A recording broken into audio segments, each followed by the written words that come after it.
Welcome back to Throttles Bottles, a show about rides, risks, and the people bold enough to live both. I'm your host, Brad Miller, and I'm joined today by Mike Corbin. Mike is a Navy veteran and the founder of Corbin motorcycle saddles, one of the most recognizable names in motorcycle history. He's a prolific entrepreneur, inventor, and pioneer, holding over 80 patents. Outside of motorcycle seats, Mike set records in the 1970s with electric motorcycles and even invented a three-wheeled microcar in the 90s. Mike has spent more than 5 decades at the heart of motorcycle innovation and culture. Now, at age 81, Mike still runs his factory in Hollister, California, a cultural landmark that is part workshop, part showroom, part cafe, and part legacy. I'm honored to welcome a true legend to this show. Mike, thank you for joining me today. Thank you, Brad. Let's pour something up and get started. Every good story starts with a drink, so let's pour the first round and see where the road takes us. Before we get too deep into the episode, I want to say a quick thanks to one of our sponsors for today's episode, Austin Hope Winery. They graciously provided the bottle that we will be drinking today, which is a bottle of their 2022 Pinot Noir. And Mike, you told me you enjoy Pinot Noir, which is why I picked this bottle. Is there a story behind that, just personal preference? No, I'm just believe in health food, so I drink a lot of red wine. That's my plan too. That's my diet. Now that we've got something in our glass, let's go all the way back to the beginning. What is your first memory of a motorcycle? I grew up in Gardner, Massachusetts, which was close to Springfield, Massachusetts. And when my brother and I were kids, we used to see people riding around on Indians. That was Indian country. The wigwam was in Springfield, Mass. So we were impressed by that. And then in 1954, so I was about 10, the movie The Wild One came out. So my father told me, and my brother, he says, there's 3 things you can't do. You can't smoke cigarettes, you can't drink beer, and you can't go see The Wild One. So what we did is we stole a pack of cigarettes from Dad and a bottle of Schaefer beer, and we went to the Wild One movie. And we smoked cigarettes in a movie in those days, and we saw the Wild One movie. So you listened to your dad. Yeah, so we had it all, and it was in our blood early in life. Yeah, that's awesome. Now, I know I briefly introduced you earlier, but I wanted to provide a little bit of more information for people that may not know your story. You served in the U.S. Navy in the 1960s before getting out and becoming an electrician. Tell me about your Navy service. What was your job? Do you have a favorite sea story or Navy memory? I was in the Navy when I was 17, right out of high school. And I went to Navy A school for electrician after boot camp. And then I went on the USS Ranger, which is the aircraft carrier, when I was just barely 18 years old. And I worked as an electrician on the carrier till I was 21. That was what you call a kiddie cruiser in those days. You get out of the Navy the day before you're 21. So then I got out of the Navy and I started being an electrician after that. Okay.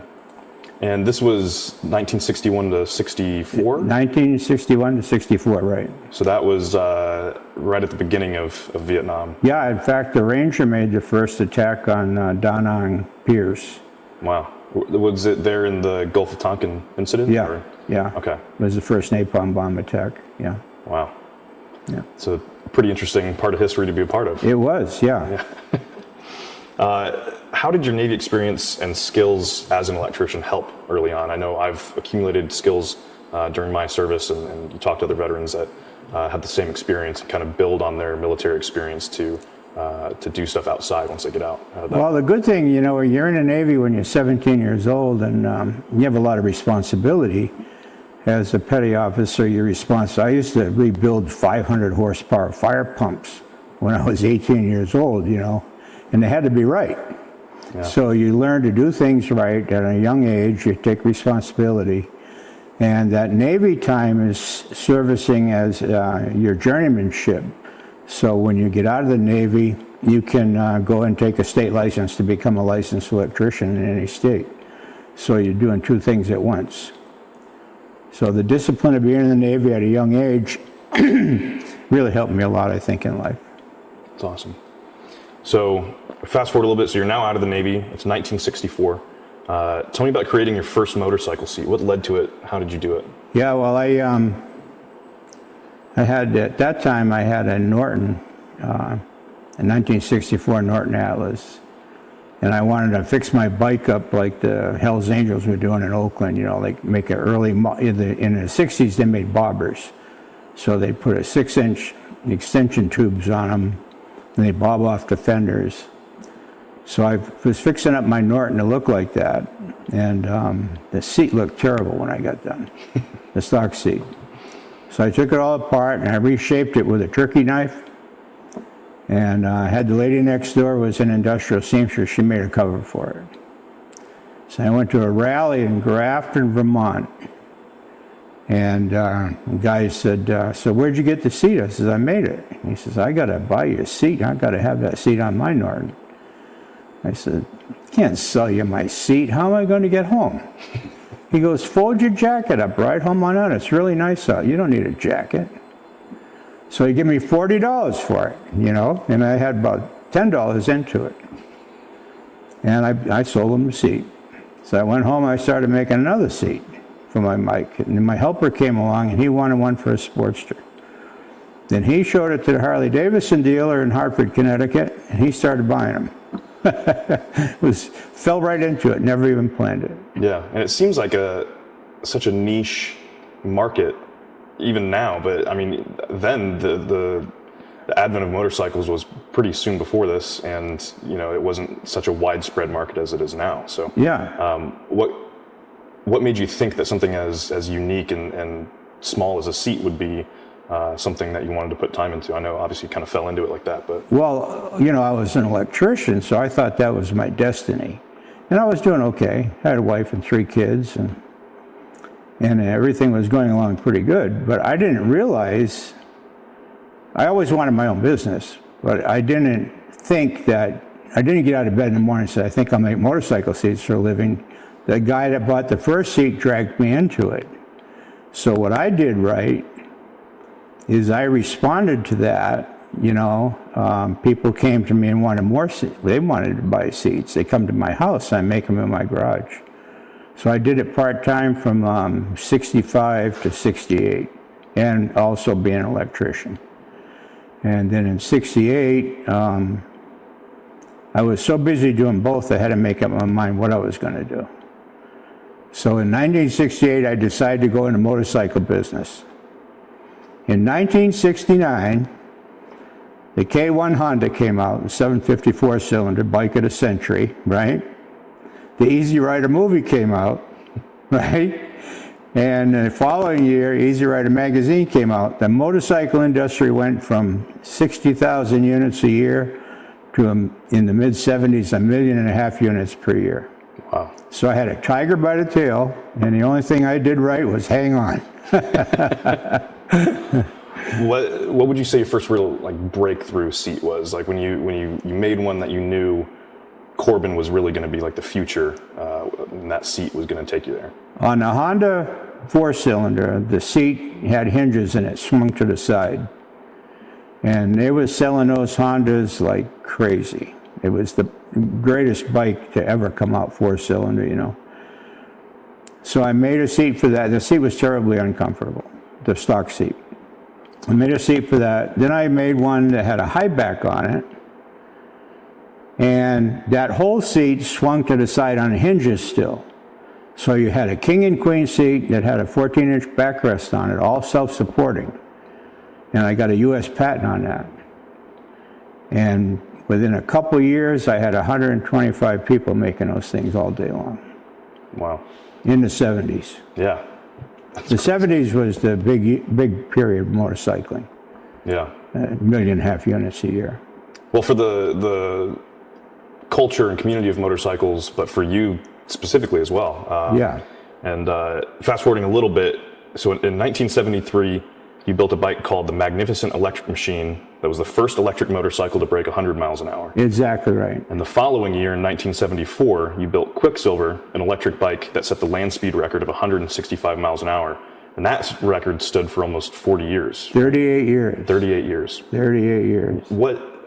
When I heard about that, I was shocked. I didn't know that there were electric motorcycles in the 70s, and I don't think many people really know that. And the differential of available technology is unbelievable. I mean, I was actually working with DC power and no high voltage controllers and no three-phase motors. In fact, the motors in Quicksilver were from A4B Phantoms. I bought them surplus from the Navy. And they were starter motors for the jet engines, and they had silver windings in them. So they had more conductivity in the silver. And then I used silver zinc batteries, which were the same technology used in nuclear subs at that time. But I had to make my own controller, magnetic contactor controller. Wow. So your background as an electrician really played into that a lot. That technology that I used in that bike, that controller, was the same technology that they use in gun turrets on Navy ships. Wow. So it's really, that's kind of cool. It's a blending of your Navy experience, your electrical experience, now into your motorcycle business. Yeah. And it kind of blended all of them together. Yeah. That's pretty incredible. Yeah. What pushed you to take that leap into electric motorcycles when the industry, I mean, it still hasn't caught up even now? Well, in the early 80s, there was the gas crunch. So we had gas lines, and Jimmy Carter, who was the president at the time, had us believing that the world was running out of oil. And so I made electric-powered motorcycles called the Corbin City Bike. And I used lead-acid cell batteries in those. And then I got to thinking, and the stigma was electric vehicles can't go fast. So I said, well, they can go 100 miles an hour for sure. Nobody had ever gone 100 miles an hour on electricity before. So we went to Bonneville and did 101. And so I did that to help build up my street bike business for electric bikes. And I was going to try to sell those to motorcycle dealers. I made 100 of those street bikes. So it was a combination of get a reputation that you went fast first and sell the street bikes. Interesting. So take us back to Bonneville in '74. What was going through your head when you saw Quicksilver hit 165 miles an hour? Well, I was on that bike, and... Were you the one riding it? Oh yeah, I rode it. I built it. I did everything except the heliarc welding. I wasn't a good enough welder to trust myself to weld the chassis.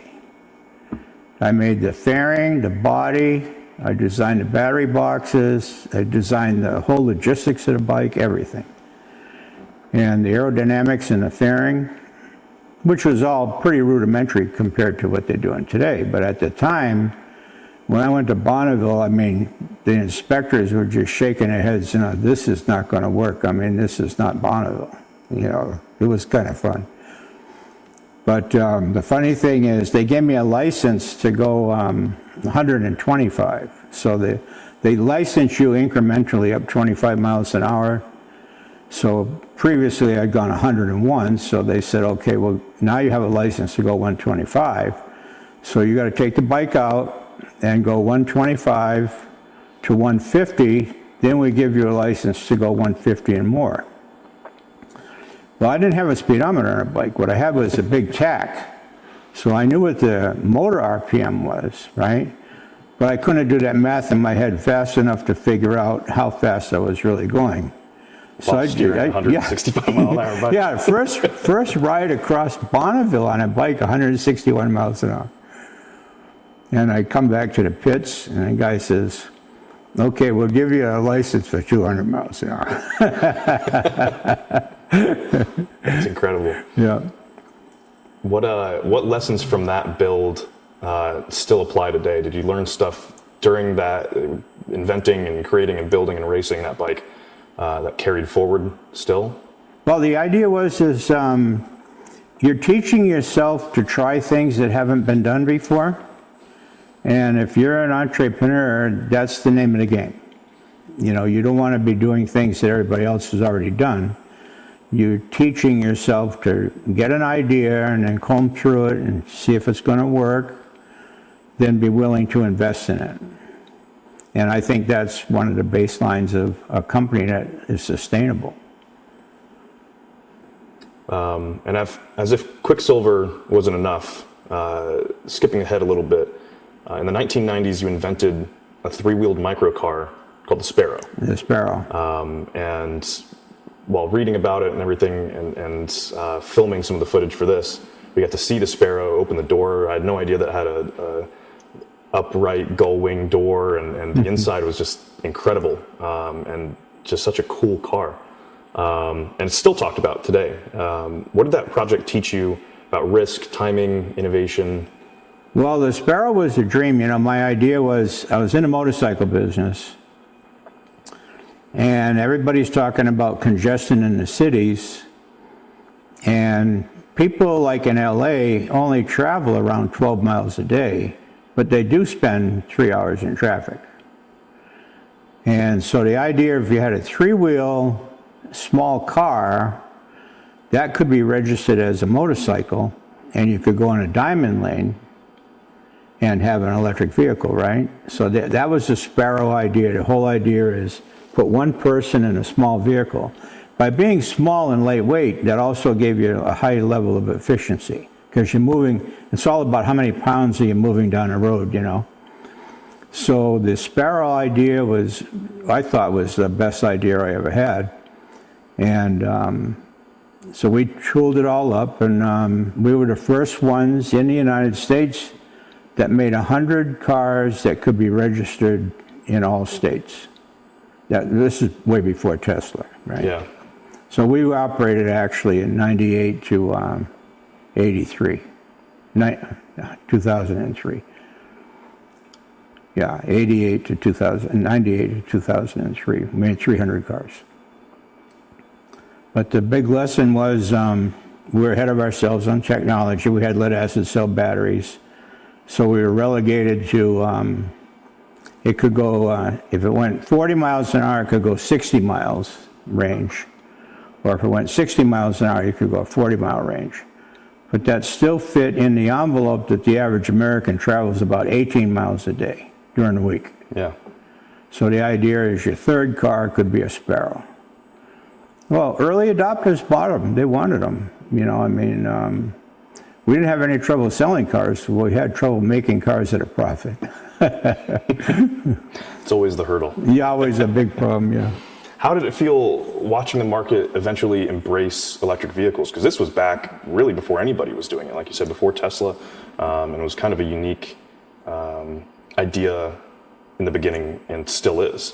Yeah, what Tesla did, there was an electrical engineer, and he took computer batteries, lithium-ion batteries, the washer ones, and he stacked them in PVC tubing. And he made the first lithium-ion battery-powered car with a Porsche in San Jose. And then Elon Musk teamed up with him and turned that into the Tesla motor car company. So he did a great job.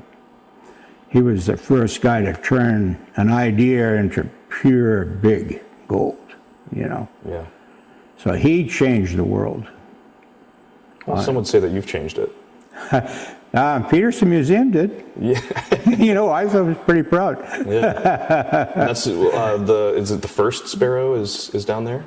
Yeah, the first Sparrow still lives there. That's awesome. And how many are here? There's what, Yeah, two? I got two here. Yeah, there's the yellow one, and it looked like a silver one it looked like it was still being worked on. Oh, no, we're rebuilding. That's the first, that was car number 100. Okay. And that was my personal experimental ride-around car. And I'm redoing it for the third time. We built it as a lead-acid cell car with a DC motor. Then we took that all apart when lithium-ion was coming around. And I bought some Chinese lithium-ion batteries, and I converted it to an AC motor. And I put 25,000 miles on that, and then those batteries crapped out. And now I'm redoing it with a better battery that they use in the light rails. So it lasts bulletproof, you know. And I'm get ready to paint it and just keep it. So it's been my developmental car over the years.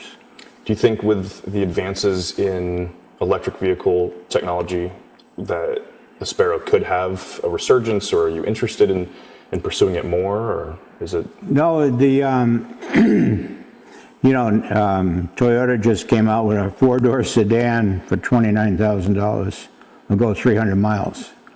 So the economy of scale now, the market is big enough where Toyota can give you so much for your money. It's unbelievable. A small company can't deliver that kind of value.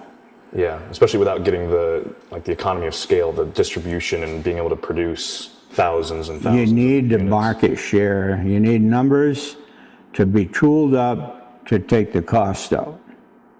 So a small company can't get from here to there, sort of. So this is a small company like this can give you a new idea, but seldom does it make that conversion to go big. That makes sense. I think if someone had to describe your career in one word, I think innovator or trailblazer would probably be the first in my mind. And resilience seems like a common thing and common theme of your career. I think it's just incredible just by talking to you and reading about you, your ability to see things decades ahead of the market, anyone else, and be able to create, invent, and produce something like that is just incredible. And I'm not the only one that thinks that. You've been inducted into the National Motorcycle Hall of Fame, the American Motorcyclist Association Hall of Fame, the Sturgis Motorcycle Hall of Fame, and you were recently awarded the Arlen Ness Lifetime Achievement Award. And I was talking to our mutual friend, Ray Sotelo, recently, and he told me that you still ride your motorcycle to Sturgis every year. I rode there this year for the 43rd time. That's incredible. I haven't even ridden there yet. So I think next year... You go there. We got to have you. You got to get up there. We'll ride out. I know Chaz wants to go next year as well. So. Yeah, we were talking about that. Yeah, we'll have to ride out. You never saw so many great people in your life. That's what I've heard. I've heard just amazing things. Ray was telling me about it. Everybody that's been, it's incredible. It's the crosshairs of America. It's red blood. It's just unbelievable. Yeah. Is there a favorite rally or event that you've been to so far? That's my favorite. Sturgis? Yeah, the greatest one of all times was the 50th. There was probably 700,000 people there. Wow. The 75th was also quite good. Probably they figure about 400,000 people. But like a year like this, they get about 200,000 people. Which is still an That's incredible a lot of amount of people. In one town. And I know the nice thing about Sturgis is that it is so spread out, and there's so many things all over the place where you don't have to just be in Sturgis. You can go anywhere and do. You can spend 2 weeks there going on rides and not cover it. Yeah. And you're in the Black Hills, which is some of the most beautiful riding there is. Yeah. You know. Well, if I make it out next year, you'll make it. We'll have to go on a ride. Once you go, you'll have it in your blood. Yeah, absolutely. Yeah. And you still run your factory in Hollister, California, where you continue designing new seats and advancing motorcycle innovation. And I've been lucky enough to come here a couple times now and talk to the people and the people that work for you, the customers that came in. You have a really unique ride-in experience. I don't know if you want to talk about that at all, but it's very cool. I don't think anywhere else. Well, we like to have the ride-in service, so you can come in and usually make an appointment, and while you're here, we'll take your bike all apart and put a seat on it, let you test it, and keep doing test rides as we develop your position on the bike and get you located just right, and your passenger. Tell you about options like electric heat and backrest options, and use some materials on the cover so you can make a lot of choices for you and your bike, and enjoy watch it being made. There's no place you can go anymore and watch things being made, so people really enjoy the experience. It takes about 4 hours average, and we like it because I watch what people choose from the offerings, and I watch what kind of new bikes are coming in and how they're riding them. And I talk to as many guys as I can during the day. And you keep your finger on what is actually currently going on in the motorcycle industry. It helps me a great deal in our product development. Then I take that to product development, that information. It does seem like a pretty great way for R&D to be kind of free-flowing. Yeah. If you're going to make motorcycle seats, you got to ride motorcycles. Yeah, that is true. While walking around and filming here yesterday for this episode, we met a lot of people that work here, and we were fortunate enough to see a seat go from mixing fiberglass all the way through to getting riveted and handed to a customer, which was really cool to watch. But the people here, your employees, we talked to them a lot, and every single one of them had something positive to say, not just about working here, but working for you specifically. And they said that it's just the best job they've ever had. And there's a wall of plaques that I kept looking at of people that had their 20th work anniversary here, 30th, 40th, and 50th, which is crazy. I believe Nacho was the one showing us around. He's been here 39 years, so 40 next year, which is incredible. And it feels like more than a workspace here. What does this building mean to your company, to you, and to the people that work here? Well, when you get feedback from the people doing the work that they're happy and they're happy with their CEO, you got the formula right. Like, we're in life together. It's a team. I'm the boss, I'm the CEO, but if my main priority is the wellness of our people, the most important part of the equation is your own people in any business, because they represent you and your product, and they develop your product, they work on your product all day long. So the best thing you can do, and one of my great things is, I was an enlisted guy in the Navy. My dad was a working man. My mom was a secretary. So I worked on both sides of the time clock. So I fully understand what it's like to punch a clock and go to work, and also be the CEO of the company. So that's a big advantage, because both ends, how people have to live, But if you come in the morning and ask the janitor how his kid's doing in Little League, you started your day off right. I think that's a pretty unique experience now, and not many people can say that they work for someone like that, or that they have a boss that they truly, genuinely love and admire. And you can feel it when you walk around here, from the customers doing the ride-in surface to the people stitching the seat or shaping the foam. Every single person that we interacted with just had a smile on their face, loved what they were doing. It was a weekend and they were working, and they didn't mind. They loved what they were doing. And see, that was good. You guys were here yesterday, and I wasn't able to join you because I had to pick my wife up at the airport. But you had a wonderful experience with our people, and I wasn't here. Yeah, completely independent. They knew I wasn't. Yeah, they weren't putting a show on for you or anything. Yeah, they could have stabbed me, Yeah, we could have gotten some exclusive footage there. Yeah, you could have gave them a chance. You could have got some footage. But no, I'm real proud of that. In fact, quite a few of my customers come in. They have businesses, and they'll stop me and they say, "Man, your people love to work here, and they love the product, and they love working with you, and they hope it never ends." And I just think to myself, I got that part of the equation all figured out. Yeah.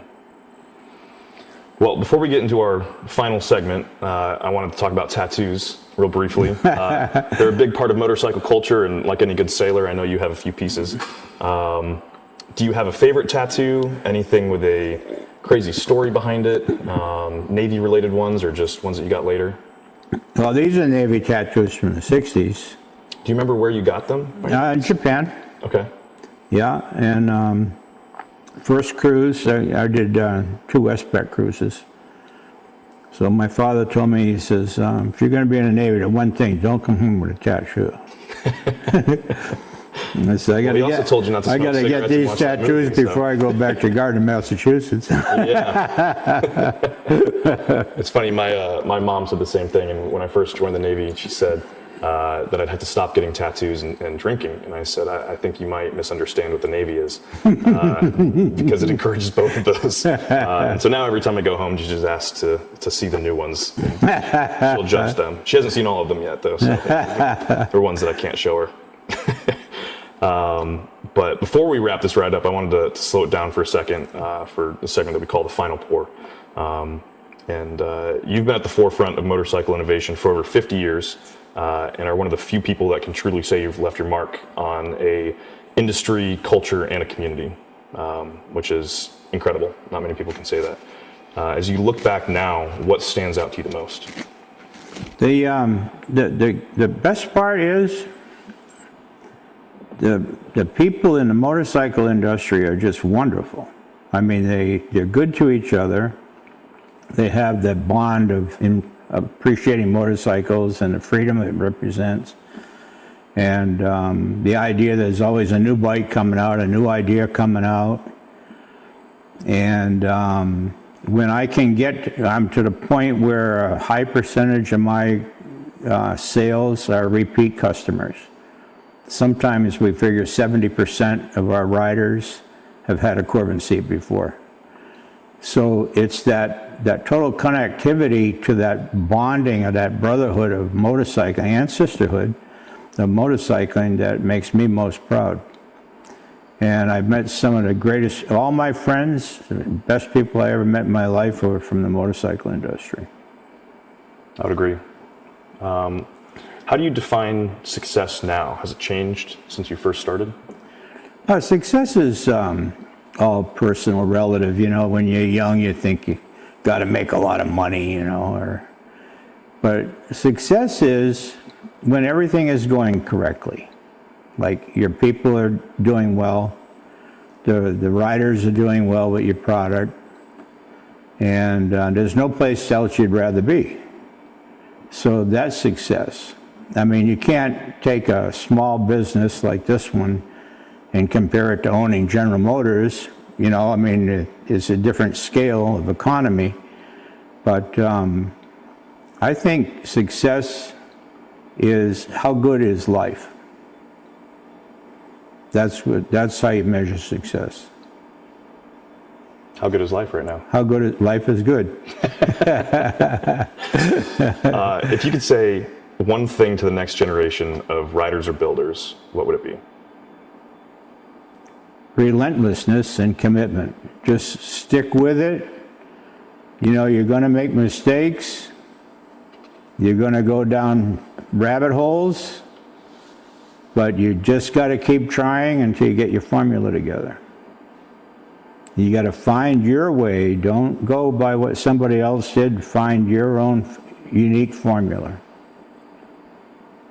And final question for you. What do you want your legacy in this space to be?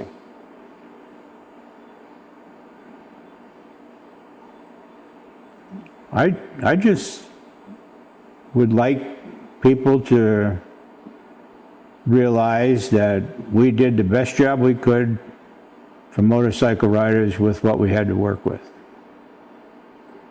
Well, I think a lot of people would agree that you did a pretty damn good job. See, that's success. Yeah. That's success. Well, I think that's a great place to wrap up. The microphone is yours. What are you working on right now? What's next for you? Do you have any announcements? Well, we're revolutionizing our backrest system and figured out a new way to make backrests on my way riding home from Sturgis. And, you know, when I go to Sturgis, I talk to riders for two weeks straight, shake hands. Got some new ideas. I figured it all out while I was riding home. And so I got my guys working on that. We got a new series of seats that we call gunslingers that are really cool looking gunfighter seats. And one of my designers invented that idea. So that's what's really good. I mean, some of our best ideas all of our ideas have something to do with the riders. The riders' input or watching what they want. You know, the secret to design is to figure out what the customer needs next, or what he thinks he needs, and then make it a little bit better. Like if you ask Henry Ford said, well, if I ask my customers what they want, they said, I want a faster horse. So I gave them a car. So the idea is keep interrogating the market and keep making new stuff that's good. Well, that's great. Well, that's all we have for you today. Oh, it was great. That's it for this ride. Huge thanks to Mike for taking the time to share your stories and experience with us today. Follow him at Corbin Motorcycle Saddles, linked in the bio. Keep your eyes out for his next invention. Until next time, ride safe, drink slow, and we'll see you on the next episode of Throttles and Bottles. No, we're clapping for you. We're clapping for you. I don't know, you did most of the work. Thank you to the sponsors of today's episode. Without them, we wouldn't be able to do this, and we look forward to having more.